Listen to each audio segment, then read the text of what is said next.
Welcome to Military History Inside Out, a podcast devoted to the study of how war has been waged across the centuries. Hello. In today's podcast, I speak with author Trent Hone about his book Learning War, which is about the evolution of the U.S. Navy's fighting doctrine from 1898 to 1945. Obviously, since we talk about those periods, we discuss doctrine up to and through World War I, and then we spend a fair amount of time on doctrine applied in World War II. We get into naval aviation, surface warfare, a little bit into submarine warfare. We compare some of the U.S. Navy's actions and thinking to other countries. We talk about the General Board, the evolution of the U.S. Naval Academy in this period. A lot of interesting things. I hope you enjoy. Thank you. I'm speaking with Trent Hone, author of Learning War, The Evolution of Fighting Doctrine in the U.S. Navy, 1898 to 1945. Thank you for speaking with me. Thank you for having me. So tell me first about your background in writing and in history. Sure. So I've been looking into naval history subjects for quite a long time. The first bit that I had published was about 15 years ago. It was a piece in the Journal of Military History that looked at how the United States Navy was planning to fight a battle line engagement for the start of the Second World War. But I've been very interested in history and naval history in particular. For many years before that, I was reading as much as I could get my hands on, studying the design and the development of naval ships, and playing a variety of different either tabletop or chip-based war games from about the time that I could do addition and subtraction. So that was a lot of fun. So it sounds like you've always wanted to write a book on this subject. Well, I don't know that I've always wanted to write a book. A book always seemed like a large and intimidating thing. Certainly I was interested in it, but it wasn't until I had enough, let's say, research and practice under my belt that I felt like I could attempt pulling a lot of the threads that I've been working on together into a book. And so that was something that just happened over the past, let's say, 4 years or so. Mm-hmm. And so what is it you were doing that sort of what sort of writing or did you do to prepare? Oh, I was, prior to the book and the work on the book, I had written a number of different things. So I mentioned that article from the Journal of Military History. There were a couple other articles that built on that research. One looked at night combat in the U.S. Navy in the early years of World War II. Another one looked at how the Navy's doctrinal development changed over the course of the war. That was published in the Naval War College Review. And I began to become familiar with other historians and collaborated on a number of different projects. So there was a book called On Seas Contested, which looked at the different navies of the Second World War.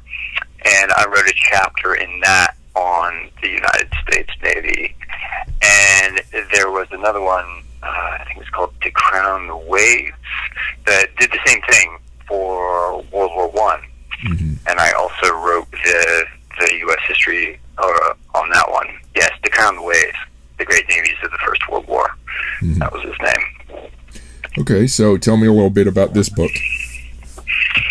This book, I'm really excited about this book because not only does it look at the history of the United States Navy's tactical doctrine in the early years of the 20th century, in the arc from the end of the Spanish-American War through the end of World War II, but I make the argument that the U.S. Navy developed what today we often call a learning system, or became a learning organization. That is, they were very receptive to new ideas, new technologies, and found ways to explore the opportunities available with them and then exploit them relatively rapidly.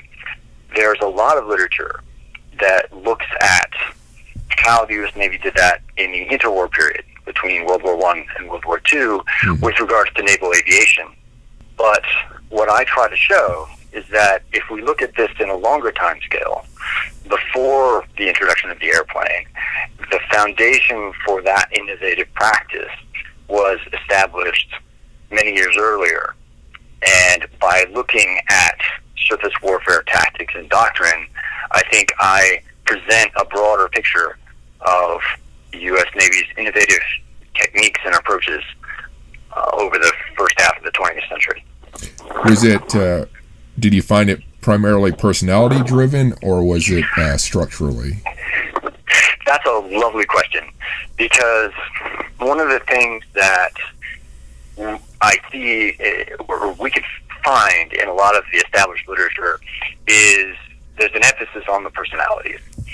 So let's take the figure of William S. Sims, for example. Often he's cited as an innovator, someone who had to fight against institutionalized practice that wasn't very effective and change the paradigm. Most famously for the introduction of the Navy system of fire control in the years before World War I. And it's true that Sims is very influential, and he's a very important figure.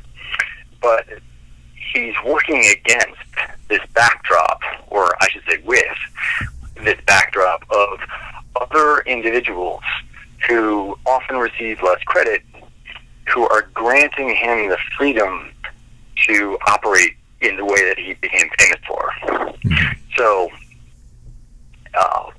he's got a relationship with President Roosevelt, who gives him a little leeway.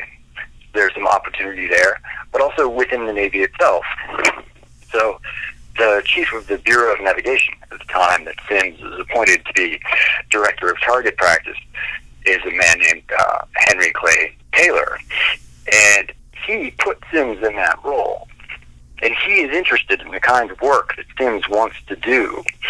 So it's a story of individual drive coupled with institutional changes and an institutional framework that allows these kinds of things to happen.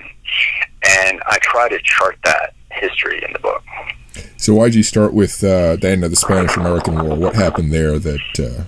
Well, it seems a good point of departure for a number of different reasons. It's in that mix, in the experience of the Spanish-American War, that the Navy recognizes that it needs a new institutional structure. A board or an organization that can understand and formulate strategy and how the Navy is going to execute on that in terms of its force structure and organization and other things. And so that leads to the creation of the General Board soon after that conflict is over. And so that was an important moment. Another one is the fact that there's been a lot of tension in the decades leading up to that moment about the relationship of engineering officers and line officers within the fleet.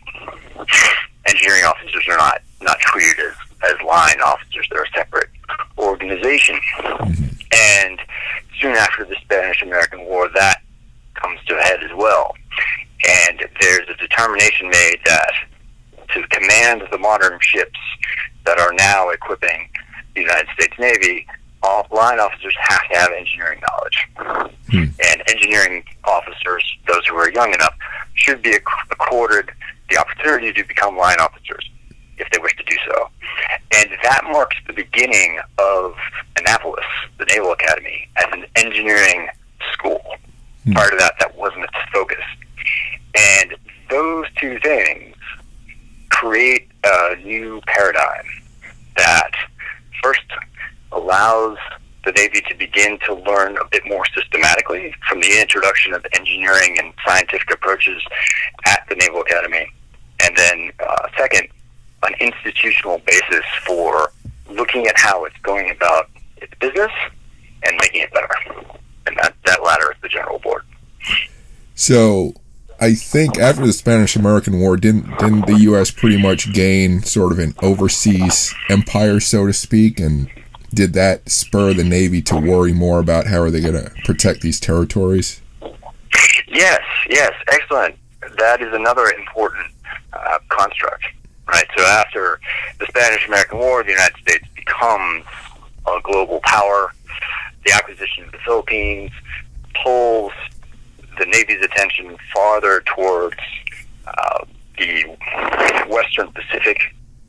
The Western Atlantic has already been a focus area, but obviously with the acquisition of Puerto Rico and the oversight with Cuba that goes on, and the interaction with some of the other island nations there in the Caribbean, the Navy develops a broader outward view, right? And then Hawaii is acquired in a similar time scale as well. So there are greater international commitments that the Navy has to think about how it's going to maintain. Was the Navy happy about this, or did the Navy feel this was too much for it to have to, did it want the U.S. to have an empire? That's a good question. I am not sure that the Navy wanted the United States to have an empire, but certainly that's one of the first things that the General Board begins to think seriously about. What should the Navy look like given these commitments and obligations? And there's a lot of thinking that goes into what the fleet ought to be. There's reluctance to build to anywhere near the number of ships that the General Board was interested in, right? They wanted a fleet of 48 battleships, but the Congress wasn't going to approve that. But the growth of the fleet is pretty rapid, and it's imbued with a lot of the writings and theorizing of Alfred Thayer Mahan, who most people have heard of, right? So he's a very influential figure, talks about the importance of sea power, and in large part in an effort to try to get a stronger, more professional Navy to allow the United States to become more dominant in the world than it had been. Mm-hmm. What was the composition of the General Board when it was first convened? Not necessarily persons, but what positions, filled its ranks. I'd have to look to get a detailed view, but I know that Dewey, Admiral Dewey, is one of the more senior leaders in the Navy. Is there the head of the Office of Naval Intelligence? Is there the head of the Bureau of Navigation, who was responsible for personnel matters? And there are a variety of others, but I do not remember the specific composition off the top of my head. Now, how did the General Board get its findings, to the head of the Navy, and then from there to the head of the U.S. government? Well, it's formed by Secretary of the Navy, John Davis Long, and he's apprehensive about the idea, as many our other naval secretaries were, about having an organization that could somehow exercise command authority and then undermine civilian authority. Right? The United States is a republic. Civilian authority over the military is enshrined into our institutions, and they didn't want any intermediary there that might prevent civilian control. So what Long does is he says, all right, the board only has an advisory function. It can't command anything. So it can advise me as the Secretary of the Navy, and then the officers who are in charge of the Navy's technical bureaus, like the Bureau of Ordnance or the Bureau of Engineering, on how they should operate. And so it becomes this mechanism for reviewing how things are working and sort of injecting concepts and ideas from the side. Mm-hmm. Many naval officers think that this is a good step, but that it's inadequate to really allow the Navy to do the things that it needs to do. So for the intervening years, basically a decade and a half, there's a drive to introduce an official, general staff function, either to make the general board such that it has greater authority, so that it can actually command, or to introduce a new mechanism. And ultimately, that leads to the introduction of the Office of the Chief of Naval Operations, which becomes a very American approach to that challenge. Right? Because again, it is intended to collaborate with civilian authority, not override it. So what happened, so with World War I guess that's the first big test of what they've been able to accomplish. What do you see happen? World War I is very interesting. I think there are some really important things that happen before it. Okay. So from a surface tactics perspective, there are two really important things that happen before the Americans enter World War I. And the first is the establishment of the Atlantic Fleet, which President Roosevelt sends around the world as the Great White Fleet in 1907. Prior to that, there was no American fleet. There were distributed formations in squadrons. So it was very difficult to bring a formation of ships together and actually practice large evolutions and prepare for naval combat at any significant scale. The Atlantic Fleet changes that. They begin to practice. They begin to work out or work through some of the challenges of handling a fleet at sea. And some of the most effective experimentation is done by the torpedo flotilla of the Atlantic Fleet. And I think some of this has to do with the fact that a lot of the officers, the commanding officers of these destroyers, it's mostly destroyers in the torpedo flotilla. There are also submarines, but a lot of the most important work was done in destroyers. They're relatively young. They've come through the new educational system. So, they've been trained as engineering officers. They have that background, as well as command line officers. And they try out new techniques and new ideas under the tutelage or guidance of Sims again, because he becomes commander of the Atlantic Fleet's torpedo flotilla in 1913, having just come from the Naval War College, where he learned a great deal about how to formulate command and orders in a collaborative way. And so he brings that mechanism to these young officers and gets them to think about how they're going to work together in the tactical exercises. And in essence, what they do is they create the U.S. Navy's first tactical doctrine, guidance for how to work together in a distributed formation without real-time instructions towards a common goal. Now, you asked about World War I. What happens in World War I, Sims, as many people know, goes off to liaise with the British and the Royal Navy before America enters the war.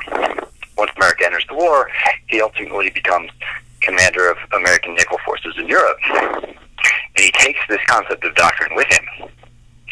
And the ships that are working against the submarines there in Europe trial these approaches more broadly under Sims' direction and gain a lot of experience about how it can be effective. So what I would say is this approach is prototyped in the Atlantic Fleet before the war, and then, based on experience during the war, begins to become the standard mechanism in the United States Navy. Was World War I for the U.S. Navy, was it basically defending against U-boats, or was there any much offensive action as far as, Yeah, another excellent question. So they had assumed, right, a lot of the thinking is that we need to prepare for major fleet action. That's the threat. That's the challenge. And so they enter the war, that's not really the threat. By 1917, the Germans are hesitant to expose their fleet to significant loss in the North Atlantic. And so instead, they try to win the war as best they can by isolating Britain through U-boats. And the U.S. Navy is not well prepared for that because this is a paradigm that they hadn't prepared for. Mm-hmm. So there's a rush to build the kinds of ships that are available or that are effective against U-boats.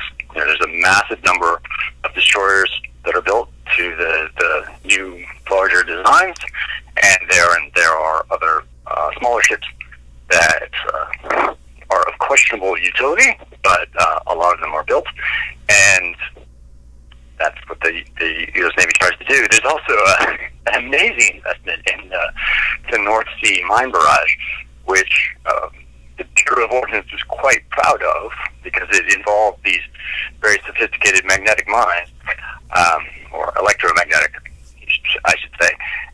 But there's uncertainty about how effective that actually was. So then after the war, did the Navy look at itself and decide, well, we didn't quite get right how the war would progress? How do we change our way of thinking? Was there anything like that? There is, to an extent.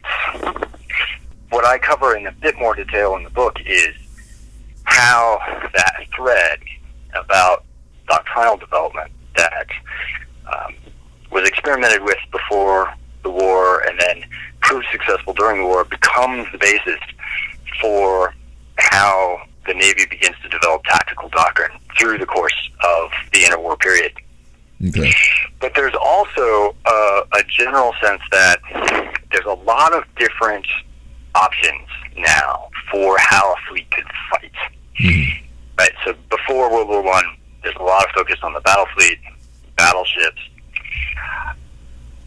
Starting in 1916, as the torpedo flotilla begins to become more effective, there's a recognition that torpedoes on destroyers can be a really powerful weapon of war, and we can't just assume battleships are going to be the decisive arm. We've got to figure out how to use these things together. That expands even further in the interwar period. So there's a consideration of aircraft. How are we going to use airplanes? What purpose do they need to serve in the fleet? Are they just scouts, or can they be effective at attacking as well? And ultimately, once the Lexington and Saratoga, the large new carriers, join the fleet, there becomes a strong sense that they can be effective offensive weapons. Submarines get fit in with the fleet. There is a lot of uncertainty as to exactly what role they're going to play.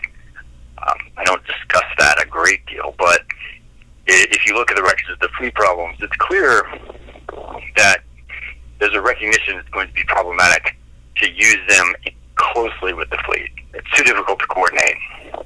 There's also a recognition that it's difficult to attack a well-protected fleet with a submarine. And you get the sense from looking at the records that although it's illegal to operate as the Germans did, and to sink, to employ unrestricted warfare against commerce, that most of the submarine officers have in the back of their minds that, well, if the gloves come off, that's a good way to use these boats. Right. But we can't really talk about that because that's illegal right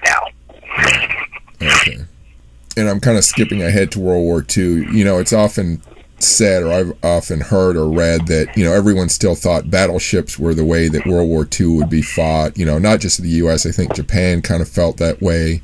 Was the Navy General Board, were they sort of that mind before World War II, or was this more the civilian government, or, who was figuring out how World War II might be fought, or a future war? You're touching on something which has been a pervasive belief for a long time, and that is it gets into a couple different things. But so if you look at the records of the fleet problems, the plans and studies that the Navy had in the interwar period, how they're thinking about fighting an upcoming war, and a lot of this sort of detailed thinking is not in the sphere of the General Board so much as in the sphere of the fleet commanders and their subordinates. And because there are war games that either simulate or repeat or modify the Battle of Jutland in some way, there is a belief that, well, the Navy was looking backward. It planned to fight a large fleet engagement like the Battle of Jutland, the large action in 1916 between the Germans and the British in World War I. They weren't really anticipating the impact of new technologies and were forward-looking. And this narrative is usually tied to something that's been called the Gun Club, which are the sort of battleship-oriented admirals who emphasized surface gunfire as the way to win a fleet action.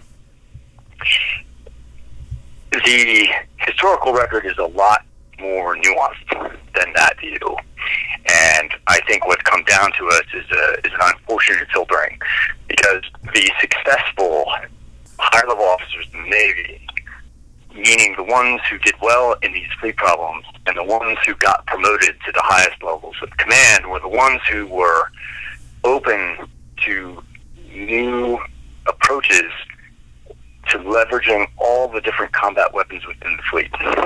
So to be at those highest levels, you had to be effective not only at using the battleships of the battle fleet, but also aircraft carriers, also cruisers and destroyers, and to some extent the submarines.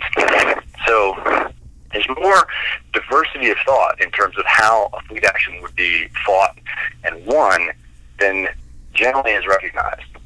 I try to make that point in the book. Mm-hmm. What it leads to is an assumption that there will be a campaign in the Pacific. We expect the campaign is going to end, or at least climax, in a decisive battle. But because it's a campaign, because we're going to have to cross some length of the Pacific before the Japanese would be willing to fight, they're going to try to whittle down our strength as we go. We don't know what they're going to whittle. So they may be very successful at sinking some percentage of the battleships. They may be successful at sinking cruisers. They may damage aircraft carriers. So the fleet commanders begin to develop this mental frame that they're not going to know for sure what ships they'll have left. And therefore, they have to be practiced at using whatever is available. If they've got a preponderance of destroyers, they have to figure out how to leverage that. If they've got more battleships than the Japanese, they have to figure out how to leverage that. If they've got both, they need to figure out how to combine them. And so there's a lot more flexibility to the thinking than most people have been led to believe. So it sounds like during this period that the Navy promoted for merit more than patronage, or who was friends with who. And generally speaking, I would say yes, because there are certainly examples of officers who did not perform well in the fleet problems who either their career effectively ended or they were shuffled off to do something else. But I think also that you can trace sort of levels of, I don't want to call it sponsorship, that seems quite the wrong word, but there are sort of affiliations that you can observe. People who have become close to someone else, and that someone else does well, and then therefore there is some of that patronage, I would say, but I don't think it's biased against performance. The two go together to bring up some of the most skilled officers. So having listened to everything you've said, it seems that by embracing sort of the industrial and engineering aspect of warfare that it was becoming, that the Navy was able to succeed to some extent. I think that they became much more effective at thinking systematically about the options that were available and developing routines to get feedback about what was working and what wasn't. Mm-hmm. So, the fleet problems, I've mentioned those a couple of times. Those were the large exercises that took place practically every year through the course of the interwar period. They were the culmination of an annual training regimen. And they're really valuable from a historical perspective because they provide a lot of insight into what the Navy was doing, but they were also extremely valuable at the time because they're contested exercises. Right? You've got one section of the fleet effectively fighting the other one in an operational level problem. And there's a lot of freedom. Each side is given a mission and an objective, but in terms of how that's accomplished, they have a lot of flexibility. So they're testing the capabilities of the various ship types and the officers commanding them to see what works. And one of the things that's really neat when you look into them is there's a lot of creativity that goes on. Different officers try different things. And so the most effective techniques, because there's an honest assessment of how these are working, generally bubble to the top. And there's a continual refinement of the approach. So what are the resources you used to do your research for this book? Well, it started years ago looking at records of fleet problems. What was the situation? What were the various orders created by both sides? How did they play out? And then at the end of most of these, there's an assessment. Officers get together and talk about what happened and share the lessons that they gathered. So that was one of the key things that I looked at. Also spent a lot of time looking at the associated doctrinal manuals because there are ones that go back earlier, but the first official ones are the ones created immediately after World War I. What's in those? What do they say? And how do they get revised and refined over the course of the interwar period and then into World War II? So those are really valuable. One of the things that's sometimes frustrating about them, though, is they have a wealth of information, but they don't have a lot of context. Right? It's like if you were to go and read a professional football team's playbook, you'd learn something about how they do it, but you wouldn't understand how they interpret those plays based on the course of action on the field. Mm-hmm. And so the other thing that you've got to do is look back into records about how were those formulated? What was the correspondence back and forth about the document when it was first issued or before it was issued and it was being put together? Who worked on it? Who issued it? When did that happen? So there's a whole level of context that has to go along with those things, and looking at the exercises that were employed to sort of test some of those manuals or that led to the manuals as well. Also spent a lot of time looking at annual reports from the Secretary of the Navy and all the other reports that get filled into that, like the reports of the Bureau Chiefs and the other arms of the administrative organization associated with the Navy. There's a lot of detail in there. One of the major chapters in the book is on the development of the Navy's fire control system in the years before and during World War I.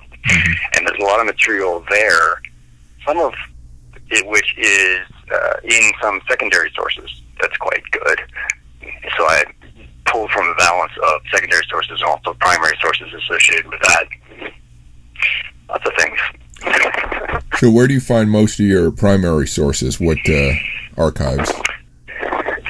two archives I made the most use of are the National Archives. Now it's got two different locations, the one in College Park and the one downtown in D.C. And then the other archives is the War College Archives in Newport. They have a lot of the early material about how different tactical problems were getting conceptualized and then worked out, first on the game board and then in the Atlantic Fleet after 1907. So there's a lot of valuable material there. So what part of the research was most enjoyable? Oh, that's a great question. I think some of that stuff at the War College was most enjoyable, because one of the things that was really interesting to me is, so I started looking at the interwar period as a way to learn more about what happened in the Second World War, and that's really valuable context. But then I discovered I had to go back farther. Right? Okay, well, to understand what's going on in the interwar period, you've got to look at World War I. And, World War I didn't last very long, so a lot of the things that were important to the early interwar period happened before World War I. And, before you know it, you're looking at stuff from, 1900 or 1898, and that's the thing that you need, because that's where a lot of this foundational thinking was conceptualized. You reminded me of a question I had. So you had mentioned the Navy's development of nighttime fighting, and that it made me think of how in World War II, the U.S. Army's Air Force had to, they wanted to do nighttime bombing over Europe. The British wouldn't do it, so the U.S. said, well, we're going to go ahead and perfect it and do it ourselves then, if you won't. So I'm curious if the Navy and the Air Force ever combined, thought about it the same way, or did they develop it separately, nighttime fighting? I think a lot of that is probably separate. I haven't looked at what the Air Force did. One of the things that I thought was fascinating, some listeners may know that PBYs were used at night in World War II. Those are the patrol planes, the Catalinas, and often with rare equipment. I didn't realize that there was a whole series of approaches about trying to get patrol planes and surface ships to interact and collaborate before the war, even at night. So that wartime success, I would argue, because it was successful in a number of different instances, was built on pre-war experiences. Radar makes it much more effective because then the plane has eyes that it never would have had without it. But the concept of operating airplanes and surface ships together at night was not new in World War II. It was something that they had been thinking about for some time. Mm-hmm. What spurred that? Obviously it's dangerous to try to operate at night. What might have spurred that? Was that just part of the, hey, let's think of what could be out there? This is a great piece, I think, because there's a lot of night surface fighting with the Japanese in World War II. The Japanese had very deliberately prepared for it and saw night combat as either an equalizer or a force multiplier, but depending on how strongly you want to view their approaches. And the impression that's come down to us is that, the U.S. Navy wasn't prepared for this sort of thing because it had a larger fleet. It was more conditioned to fight in the daylight when you could leverage that greater force. What I think is fascinating is that even dating back to that pre-World War I work in the torpedo flotilla, there was a concept of what the Navy called the night search and attack. Basically, we will get destroyers together and spread out on a patrol line, try to find the enemy's main body, which then meant the battleships at the center of their fleet formation, and we're going to attack them. And this was how pre-World War I, the Navy thought destroyers could be extremely effective as an offensive weapon. And so practice with that recurs up to World War I, through the interwar period, and leading into World War II. So there was this foundation of thinking, we can use destroyers at night, we can be successful with this. But it morphs and it changes in the interwar period. a bit. And the thing that's a bit surprising about it is, at first, right, one of the great capabilities a small destroyer has, these very old destroyers, is they're small, they're hard to see at night, so they can use stealth. And that's what they tried to do in the exercises. In the interwar period, the destroyers get bigger. And in the fleet exercises, they learn, well, to get to a battleship, to get to close range, to launch torpedoes, we have to get through a screen. So there will be enemy screening vessels. Those might be destroyers or cruisers or something that are going to interfere with our ability to close with the battleships. And because the mentality was we should save the torpedoes, because we only have so many on each destroyer, we should save the torpedoes from the most valuable targets, the enemy battleships. So to get through the screen, what we're going to do is we're going to shoot our way through. And it's probably obvious to listeners at this point, well, if you're shooting your way through something, you're not stealthy anymore. Right. So the destroyer's practice, it abandons this idea of stealthy firing of torpedoes so that they can get close enough to launch them at the battleships and fight their way through the screen. So the paradigm changes a good bit in, say, the 25 years between 1916 and 1941. The Japanese retained that idea of stealth. And so their nocturnal torpedo attacks early in the war are much more effective and much different from what the U.S. Navy had been practicing. What did you find that was most surprising in your research? I was really surprised at how far back the foundations of some of this stuff goes. I thought that I would find the most innovation and learning in the interwar period because I had been somewhat familiar with that. There was the established narrative of the introduction of naval aviation as a real decisive force. So I thought there was something special about the interwar period that lent itself to the introduction of new capabilities. I didn't expect to find that went farther back, and that it starts around the turn of the century. So what was the most difficult part to research? Is there something that you still haven't solved, the question that you want to get at, or something that you did solve but it just took a lot of effort? Well, I think what I would like to spend more time doing, I did some of it for certain individuals, but to do more about how important are the different connections between different officers and the spheres of influence that they had. Some seem to be the not inspiration, but sort of they develop a bit of a following. Right, so Sims is very important. I've mentioned him a couple times. William Pratt is another one who's really important. The two of them worked together, and there are others who have this important lineage. But I think tracing those connections into more detail would be something valuable that could follow onto this or augment it. Was there anything you discovered that sort of emotionally moved you in some way, something that really bothered you or that really made you happy or upset?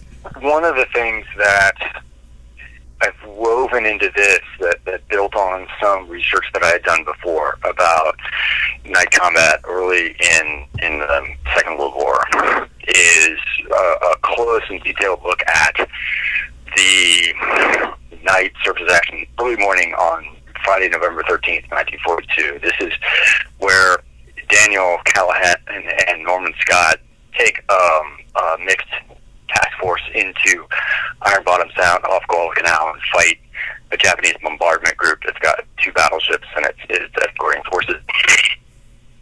One of the things that I think is important to recognize with that is that I believe Callahan, as the commander, had a better sense of what he was trying to do than most histories have suggested.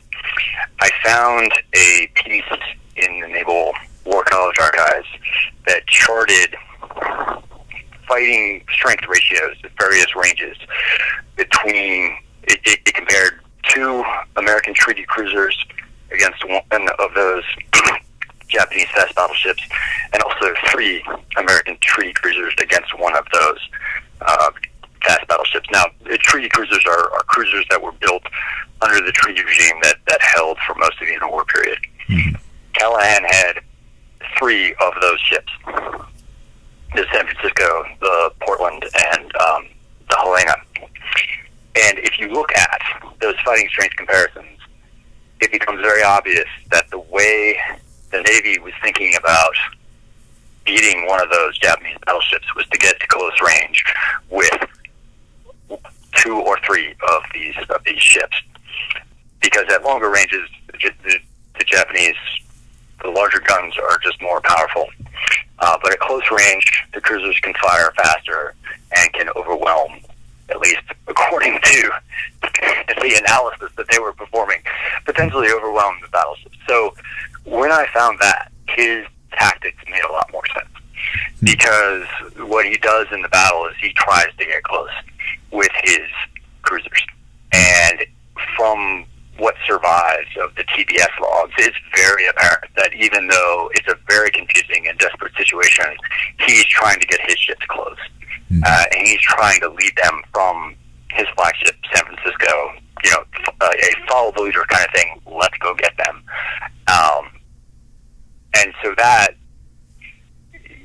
makes me emotional when I think about it, because there's an answer to what has appeared to be for many years just a confused officer who was overwhelmed by the situation. But I think he had a better handle on it than most of us have suggested. But it's hard to say definitively, because he was killed very soon thereafter. So I feel like I'm doing him some justice that he hasn't seen before. Yeah, interesting. So what do you hope the book will do in the field of U.S. naval history, or just U.S. military history in general? I hope it sparks a more serious conversation about how to keep doctrine flexible and innovative. Because one of the things that I think is key to the success of the United States Navy over this period, and particularly in the Second World War, was its ability to adapt, adjust, and evolve its tactical approaches. So how it went about fighting. It learns, the U.S. Navy learns faster than the Japanese did. And I think that, to a large extent, explains the rapid success that comes starting in 1943. I feel like oftentimes we are too rigid with our concept of how doctrine should be formulated and disseminated and then modified. And I think that the book gives a good sense of the importance of retaining agility when it comes to doctrine. It also makes me wonder, with the Navy, platforms require a great deal of investment and time to build. It seems that this flexibility also requires the industrial base to be flexible as well, and the Navy should be tied in with them. Did you see anything like that? That's a really good point. One of the things that I think is interesting, the battleships anyway are fairly long-lived platforms, right? So the Navy goes into World War II with a battle fleet that is primarily old ships that have, the hulls have been around a long time, but they've been upgraded over the years, right? So they have improved, most of them anyway, improved fire control systems. They have more horizontal armor. They are longer range guns. So they've been upgraded. So yes, there has to be some industrial basis. But one of the things that I think is exciting about what the Navy is thinking about now is greater modularity with the platforms, so that they can be upgradable as new technologies become available. I think one of the things that the Navy at that time had that we seem to not be as good at today is exploring options relatively quickly, right? So the procurement process now is much more lengthy and risk-averse than it was a century ago. Mm-hmm. And I'm not sure what steps need to be taken to make it more agile, but I think that is something that would be important to look at. Can you speak to any difficulties you had in getting the book published and how you overcame those? I will say that the Naval Institute has been great to work with. I've been really impressed with them, but there were challenges before that in terms of, who is the best publisher for this. And I reached out to a number of different organizations and didn't get very far, but I was happy that the Naval Institute was receptive. I felt like this aligned with their mission, and I agreed, so they'll be publishing it. Okay. What's your next writing project? I'm actually working on another project for the Naval Institute right now. It's not going to be as lengthy, but it's going to look at the battles off Guadalcanal. It's going to be an examination of those in some more detail, building off of things from the book and also other things that I've published recently. I don't know if you saw in the news that I guess the Lexington was just discovered. The shipwreck was just discovered. I'm curious. Yes, I saw that. Do you think there's any historical data that could be gathered from it at this point, or? Yeah. I mean, I think there's always value, I think, in assessing the state of some of these wrecks on the bottom, and what can we discern, because a lot of the damage assessments and control that goes on while you're trying to save the ship is oriented first towards saving the ship, but also may not reveal or be as focused on some of the underwater damage that may have taken place. And so there may be some things that we could glean about Lexington's final hours from the state of the wreck. It's possible. It may not be. But I think that would be worth looking at. I assume that Paul Allen and his team are going to do a survey of the wreckage and hopefully present visual pictures or maybe even some sort of 3D model of what they find that could be used by those who are good at analyzing wrecks and understanding them. However, I saw it was going to be declared a grave site, so I don't know how much that restricts the research that can be done on site. Yeah, I mean, obviously they can't get into it or do any of those things or do anything potentially destructive, but I think if they just photograph all that they can see, that might be worthwhile. Right. I mention that because there's the wreck of a number of the different ships that were sunk off Guadalcanal have been found, and some of those have been quite interesting to see their state, to see the damage that is visible. The hull of the Kirishima, one of the Japanese battleships, was found, and then unfortunately she is upside down, so it's difficult to see any sort of topside damage, but you can see shell holes in the hull from what is visible. So where can people find your work? They can get it from the Naval Institute directly. They have a website, usni.org, and that has a book section. It's on there. It's also on Amazon, and I assume it's going to be carried at a variety of other places. And anyway. It's being published in June, you said, right? That's right, June of this year. And you don't have your own website of any of your naval research, do you? Oh, I do. No, I have a website that has links to all the different books that I've written, and also a blog that I keep. I haven't had much time to keep it up to date lately, but it does have various thoughts on there. And it's just Trent Hone, all one word, so TRENTHONE.com. Okay. Any final thoughts? Oh, yes. You mentioned when you were asking about concepts for going into World War II, and you had mentioned the Japanese. I talked a lot about the American perspective. I do think that it's useful and interesting to contrast the Japanese perspective. I'll try to do it succinctly. One of the things that's obvious as the United States Navy was preparing for war is they conceptualized it as a campaign. The primary focus is a campaign in the Pacific against the Empire of Japan. And the specific means for achieving victory was something that remained a bit amorphous. This is clear not only in the pre-war planning, but also in some of the initial plans that Chester Nimitz, the commander of the Pacific Fleet, develops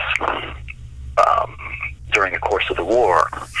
So there are different offensive thrusts, and they have to be prepared for the Japanese to come out and fight. But if they don't choose to do so, that's okay.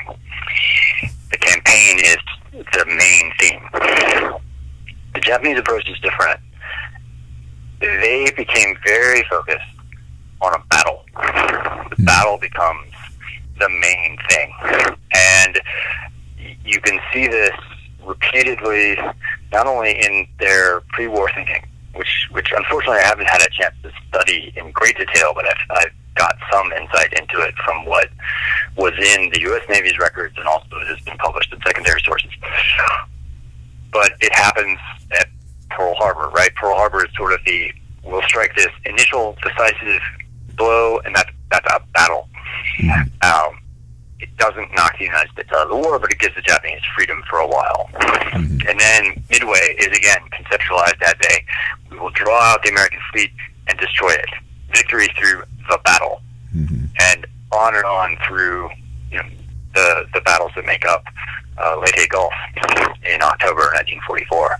So that's a very interesting contrast that I think sometimes is missed.